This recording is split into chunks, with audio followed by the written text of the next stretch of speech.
How did one fun hotel night turn into me getting divorce papers at school pickup in front of other parents? Why did my husband stay calm for weeks, then drop a legal result that started the same day? What did he collect while I laughed at him? I'm a Cilia Varon and I'm not a villain, and I refuse to feel small anymore. I was 33 and I knew how to read a room. I knew how to smile, then turn the smile into power. Gideon, my husband, used to admire that part of me. Lately he looked tired, like my life was heavy baggage. I told myself his distance was the real betrayal, not mine. That afternoon started at the park near Lila's school. The playground smelled like plastic, warm sand, and cheap juice boxes. Lila ran to the slide and she did not look back. Tam came late and waved like she owned the air. She asked if I was still stuck at home every weekend.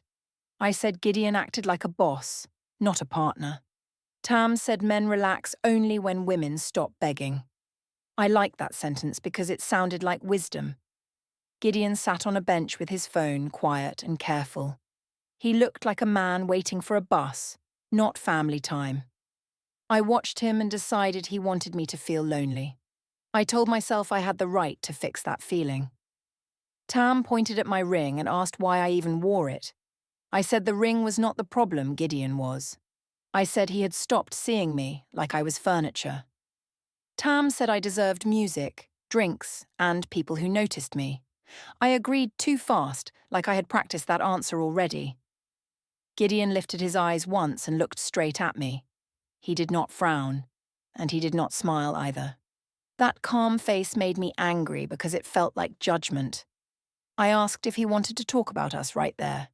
He asked what I meant, and I said he knew. He said he was tired, and he asked me to be kind.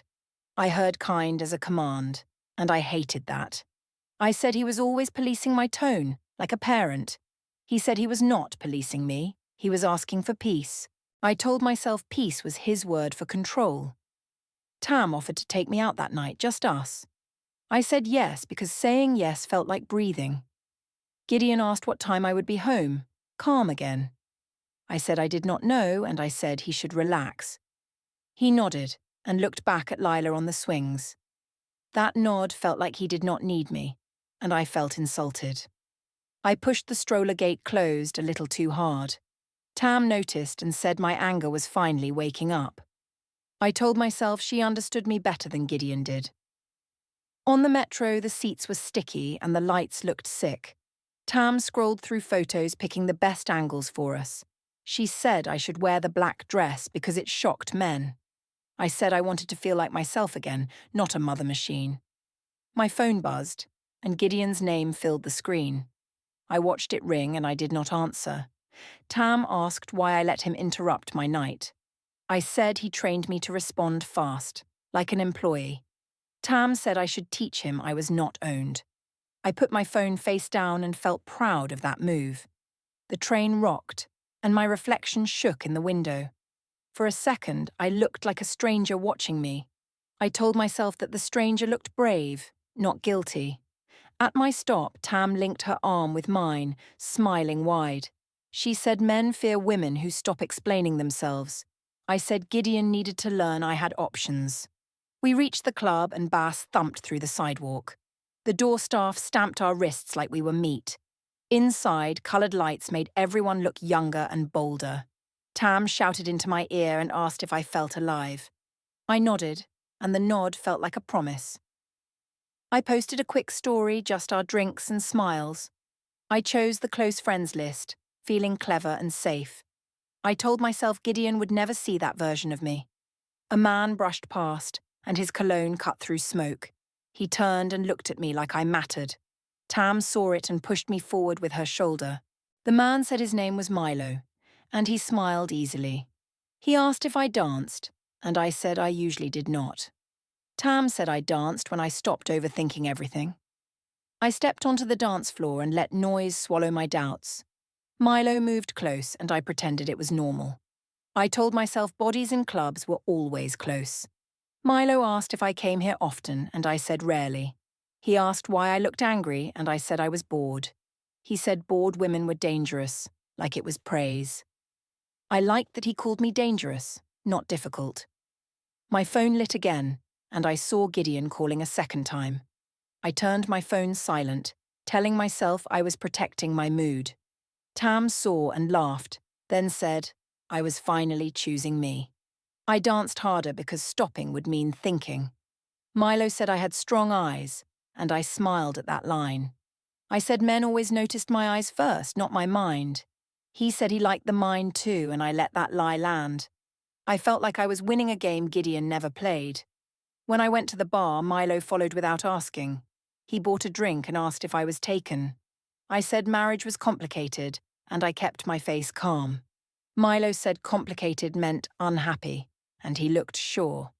I nodded, because nodding was easier than explaining my choices. Tam watched from behind and gave me a small thumbs up. I told myself she was supporting my freedom, not my ruin. Milo asked where I lived and I named a neighborhood. He said he had a hotel nearby, like it was nothing. I laughed and said I was not that kind of woman. He said I already was because I was here with him. That line hit me like a slap and I liked it. I told myself Gideon had pushed me into this corner. I said Gideon ignored me for months and I deserved warmth. Milo asked if I wanted to keep talking somewhere quiet. I said the music was loud and my throat was tired. Tam leaned in and asked if I was okay with this. I said I was grown and I said I could decide. Tam said she would not judge me, and she smiled proudly. I followed Milo out, telling myself I was not doing anything wrong. The night air felt cold and my skin woke up fast. We walked 2 blocks and the hotel sign glowed blue. In the lobby, the floor shined like a mirror for secrets. Milo spoke to the desk, and he did not look nervous. I watched the elevator numbers climb and my stomach floated. I told myself I was just proving I still had power. I told myself Gideon would never even know. In the hallway I smelled clean soap and new carpet. My phone buzzed once and I saw a message from Tam. She asked if I got there safely and I said yes. I did not mention Gideon because that would break the spell. Later I checked the time and felt a small shock. I told myself time was only time, not a crime. Near dawn I rode a rideshare back home alone. The driver asked if I worked nights, and I said events. I stared at the streetlights and rehearsed my story. I said to myself that Tam's couch was a normal excuse. I said to myself that Gideon never trusted me anyway. When I opened the front door, the lock clicked too loud. Gideon stood in the hallway wearing the same shirt from yesterday. He asked where I slept, and his voice stayed flat. I said Tam needed me, so I stayed over. He asked why Tam did not text him, and I shrugged. I said he was not my manager, and I said he should sleep. He asked why my phone was on silent all night. I said I was tired of being checked like a teenager. He asked if anything happened, and I laughed without humor. I said he always made things dirty in his head. Gideon said he was trying to understand, not accuse me. I told him understanding was his way to trap me. He looked at my face, then at my shoes, then away. He said he would take Lila to school so I could rest. I heard that as punishment, even though it sounded polite. I went into the bedroom and shut the door too hard. In bed, I stared at the ceiling and waited for guilt. What I felt was anger that Gideon still doubted me. I told myself that doubt proved he never loved me right. My screen lit up with a new message from Milo. The preview said the hotel night was fun, and he wanted Friday.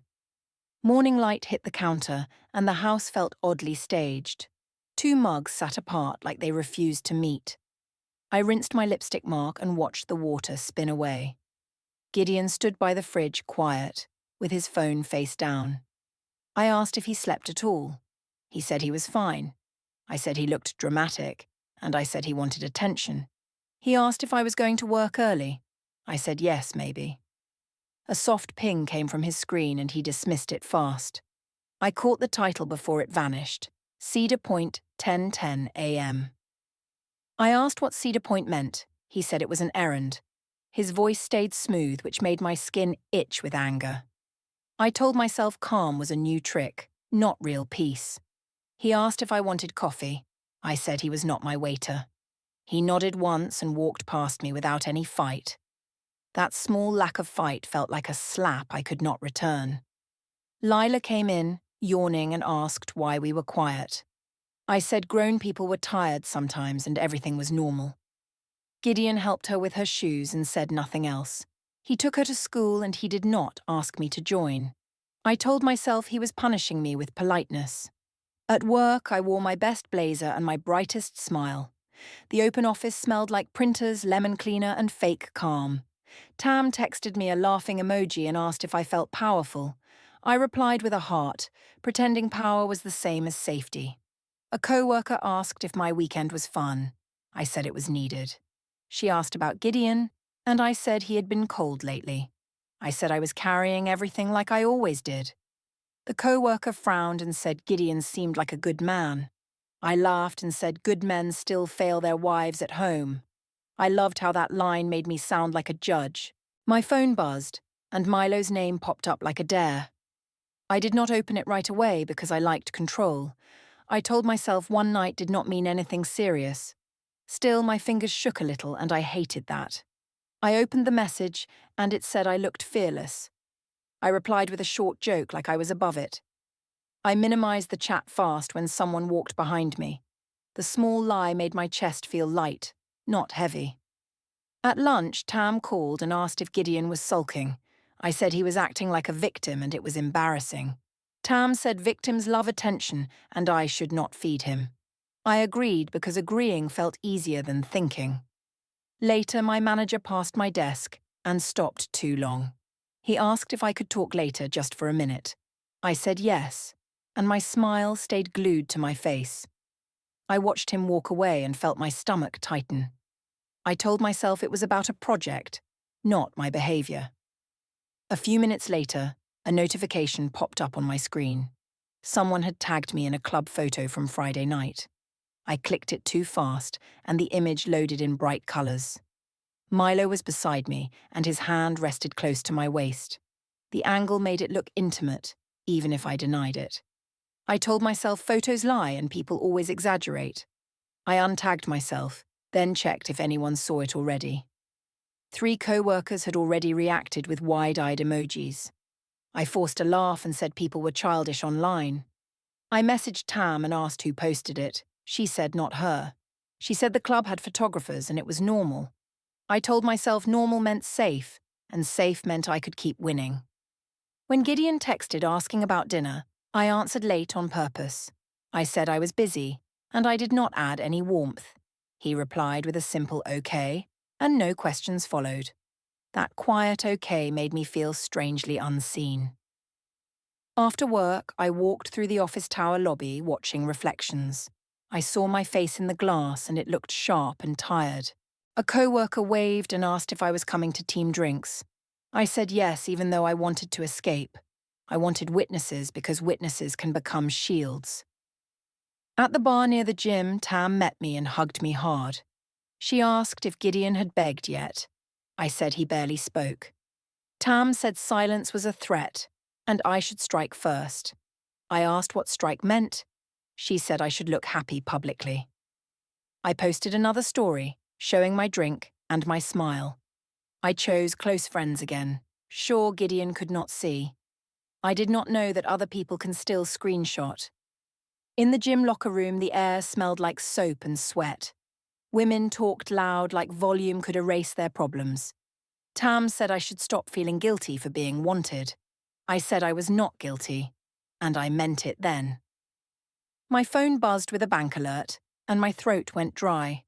It was a joint card notice, a small charge pending.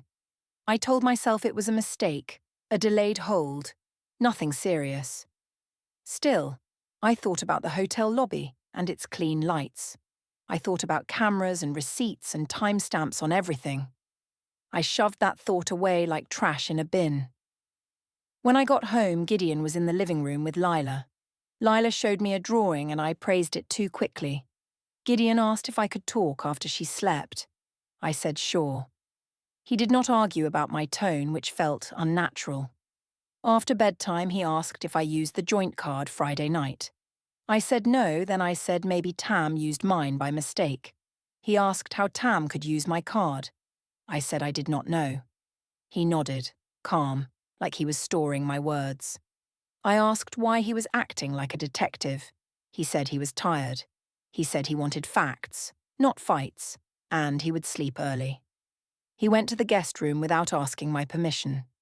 I told myself he was trying to scare me, and it would fail. In the hallway, I heard his drawer click shut softly. Later, I smelled faint toner like someone printed something nearby. I walked past his desk and saw a spreadsheet open, then minimized. I asked what he was doing. He said he was organizing bills. His eyes looked distant, like he was already elsewhere. I said he was being cold again, and he was ruining us. He said he was not ruining anything, and he wanted peace. I wanted him to yell because yelling is easier to defeat. He did not yell, and that made my anger spin in place. I went to bed alone and stared at the dark ceiling.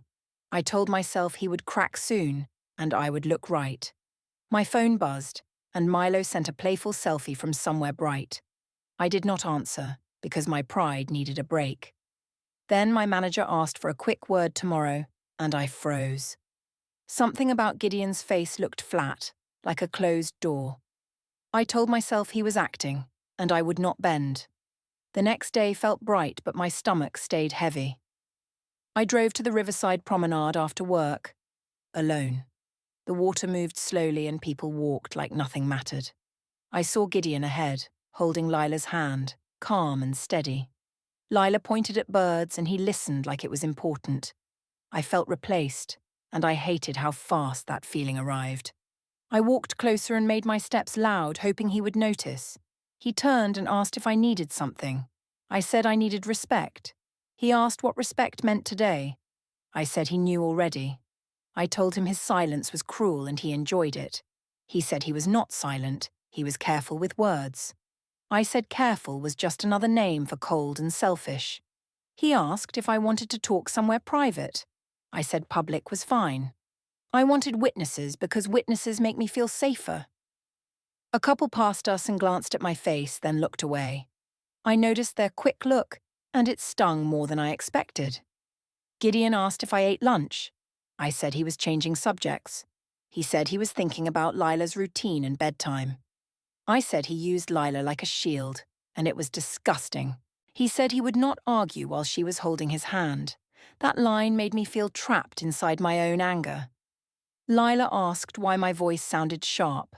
I said I was tired. Gideon said he would drop her home soon. I said I could do it. He said he already promised Lila ice cream, and it was planned. Planned sounded like control, and I felt my jaw tighten. I told him he loved planning more than he loved me. He did not deny it, and that hurt in a new way. I followed them for a minute, then stopped by a bench. My phone buzzed, and Milo's name lit the screen again. I stared at it, then answered with a small smile. Milo asked if I wanted to meet tonight. I said maybe. He asked if my husband was still annoying. I said he acted like a victim. Milo said victims are boring and I should choose fun instead. I agreed too easily because agreement felt like air. Back home, Gideon moved quietly through the hallway, avoiding me. He asked what time I would be back if I went out. I said he was not my father and he should relax. He nodded once like he wrote my words inside his head. Later, I heard a low call behind the closed spare room door.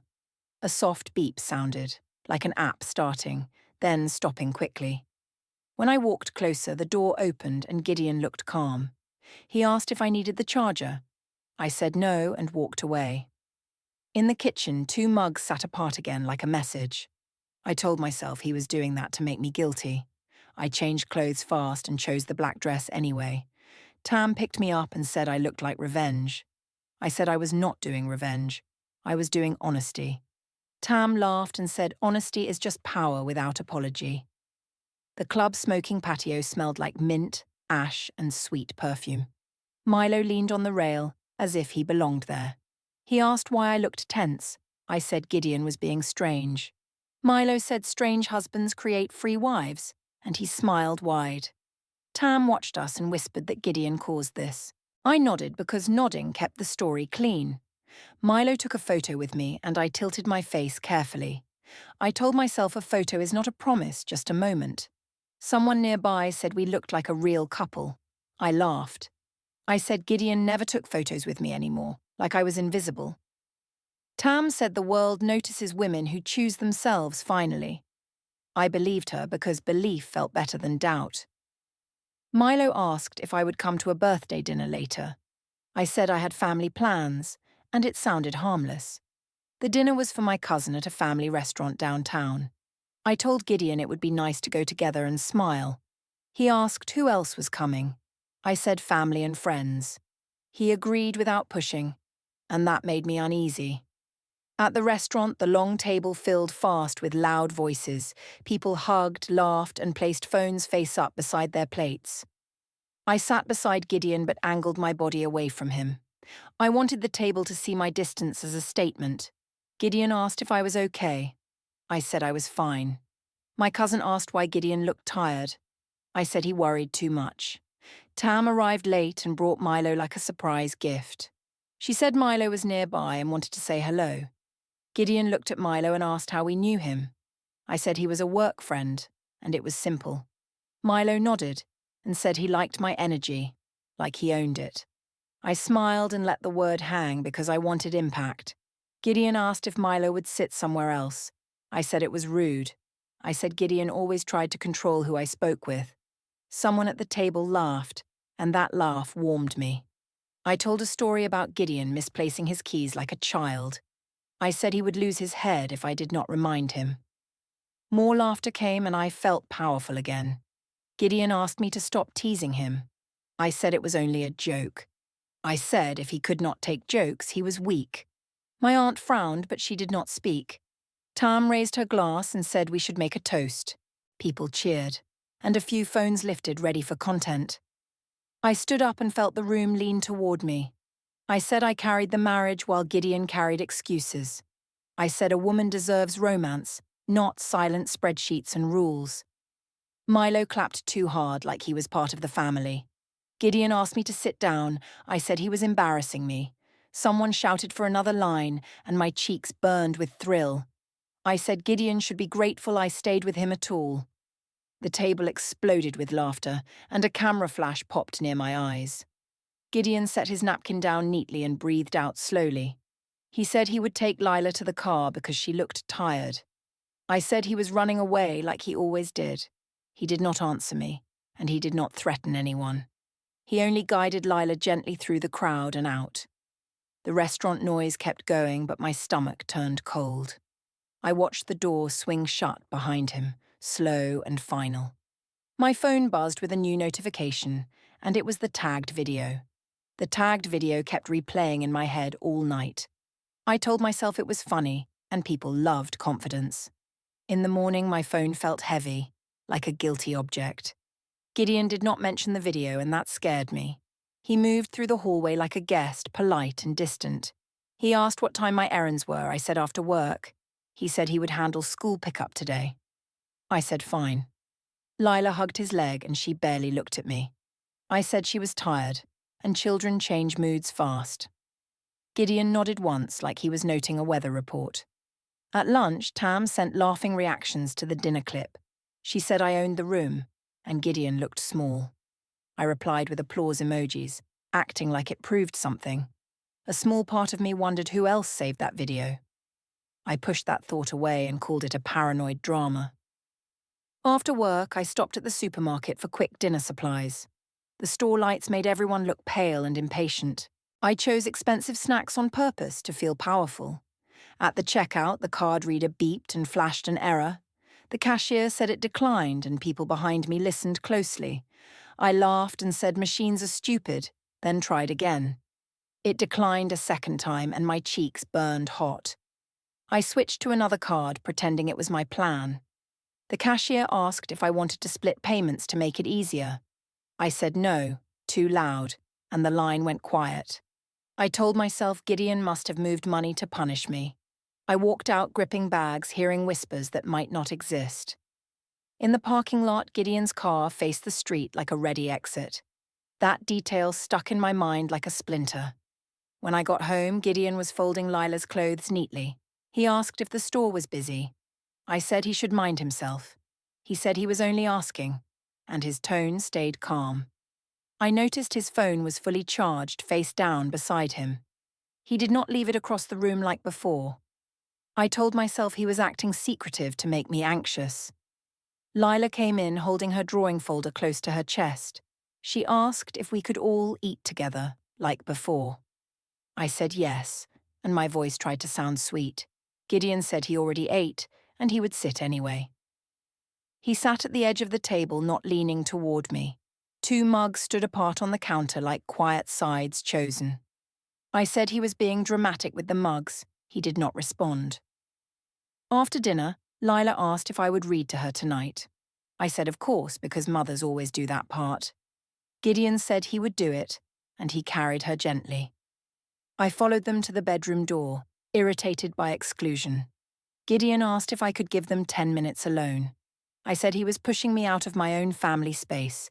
He said Lila needed calm, and he would not argue now. I stood there, then walked away, acting like it was my choice. In the hallway I heard a soft buzz from his phone.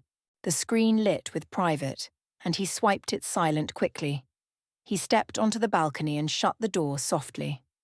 I watched through the glass, seeing his mouth move slowly. He did not pace like an angry man. He listened like a student. When he came back inside, his eyes looked even more distant. He asked if I planned to go out this weekend. I said yes, and I said I would not ask permission. He said okay, and he wrote something on a small notepad. I asked what he wrote. He said pickup times and school details. I told him he was turning love into a schedule. He said stability matters more than winning arguments. That sentence felt like a door closing in my face. Later, Lila stood in my doorway while I changed clothes. She asked why I wore perfume at night, even on weekdays. I said I liked smelling good, and that was normal. She asked why I slept away sometimes and my throat tightened. I asked who told her that. She said she heard Gideon talk. She said he spoke about drop-offs and different mornings. I said Gideon was exaggerating and he loved making problems. Lila asked if Milo was my boyfriend with a small frown. I laughed and said Milo was a friend, nothing more. Lila asked why friends held me like that in videos. I said people film weird angles, and it was not real. Her face stayed serious, like she did not accept stories. She asked if I was leaving us, and my stomach dropped. I said no, and I said families have hard weeks sometimes. She asked why Gideon slept in another room then. I said he was being stubborn, and it would pass. Gideon stepped into the hallway and heard the last words. He asked Lila to brush her teeth, and she obeyed quietly. He asked me to stop involving Lila in adult problems. I said he involved her by acting cold and secretive. He said he would not discuss my choices with a child. He said if I wanted to talk, we could talk privately. I followed him to the living room, ready to fight loud. Gideon sat down and kept his hands open on his knees. He asked if I would stop bringing Tam around Lila so much. I said Tam was my support, and he could not isolate me. He said he was not isolating me. He was protecting routines. He said he would not attend dinners with Tam anymore. I said he was trying to shame me, and it was manipulative. He said he was setting boundaries, and he sounded final. That final sound made me feel like I was losing my grip. The next day, Mara invited us to her living room. She said she wanted one calm conversation, no shouting. I told myself she would scold Gideon for being cold. At Mara's place, the air smelled like tea and clean soap. Mara looked at me carefully like she was measuring the truth. She asked why I mocked Gideon in front of my family. I said it was joking, and Gideon always overreacted. Mara said joking should not make a child feel afraid. I said Lila was fine, and children forget everything quickly. Mara said Lila asked questions that sounded like fear. Gideon said he did not tell Mara details, and he stayed calm. Mara said she saw the video anyway because someone sent it. My chest tightened, but I kept my face steady. I said the video proved nothing and people twist things. Mara said my public words were cruel, and cruelty leaves marks. I said Gideon's silence was cruel too, just quieter. Mara said silence can be restraint, and restraint can be love. I felt anger rise because she sounded like his side already. Mara said she would not babysit for club nights anymore. She said she would help Gideon with Lila whenever needed. Danny texted me during the talk, asking what happened. Mara looked at my phone and asked if Danny was cheering for me. I said my sister supported me because she understood modern life. Mara said modern life still has consequences and simple lines. Gideon stood up and thanked Mara for caring about Lila. He asked if he could take Lila home early, to rest. Mara said yes, and she touched his arm gently. I watched them like I was watching my own replacement. As Gideon opened the door, Mara told me one last thing. She said if I kept humiliating him, she would choose him openly. I stepped outside behind them, and my phone buzzed from an unknown number. I walked into the office tower lobby and felt eyes on me. My heels clicked, and I acted like the sound meant control. A co-worker asked if I was okay after the dinner video. I said people hate confident women, and they twist everything. She said rumors were moving fast and I should be careful. I laughed and said careful is for weak people and cowards. Still, my stomach tightened when she mentioned my manager again. In the elevator glass, my smile looked sharp and slightly fake. I told myself Gideon started this by acting cold and distant. That story kept me calm, even when it sounded thin. At my desk, I saw a missed call from an unknown number. I stared at it, then told myself it was spam and nothing. My phone buzzed again, and I flipped it face down quickly. I noticed Gideon never texted me questions anymore, not even small ones. He only sent short notes about Lila's pickup times and snacks. That felt like a threat, but I called it childish control. After work, I drove to the riverside promenade to cool down. The water looked grey and the wind made my eyes sting. Gideon was there already with Lila, like he planned it. Lila held his hand and walked close like he was safer.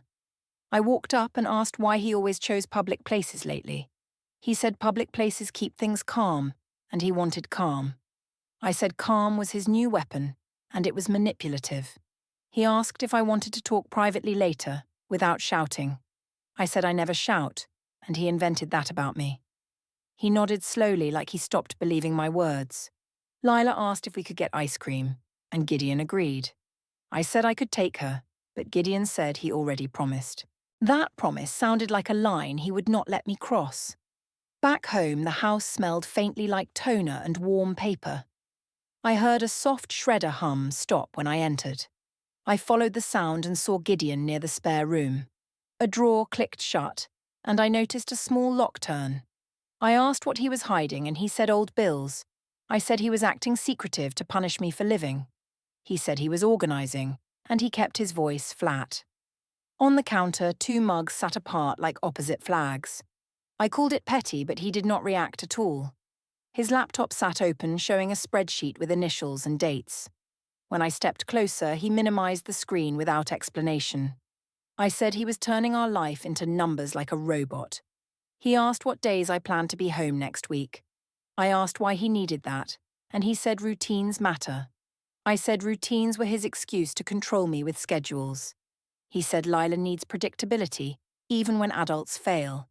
I felt insulted, and I told myself he was blaming me unfairly. Milo messaged me again, asking if I wanted another hotel night. I did not reply, because I hated needing anyone's attention. Still, I read it twice because power feels like being wanted. Gideon's phone chimed with a reminder he swiped away fast. I caught the words, downtown 11:45 a.m., before the screen went dark. I asked where he went at 11:45, and he said errands. After that errand, he changed the way he handled money. He opened mail alone, and he kept receipts in neat stacks. He moved his keys and wallet to a new spot every night. He stopped joining my arguments even when I pushed hard. When I raised my voice, he asked me to lower it. He did not plead, and he did not defend himself to me. That made me feel like I was shouting into an empty room. Later, I found the guest bed slightly disturbed, like he used it. I asked if he was sleeping there, and he said sometimes. I said he was trying to make me feel abandoned on purpose. He said he was choosing rest, and he would not fight. I checked his desk and saw a folder labelled Utilities, thicker than usual. I saw a USB taped under a taxes folder when he moved it.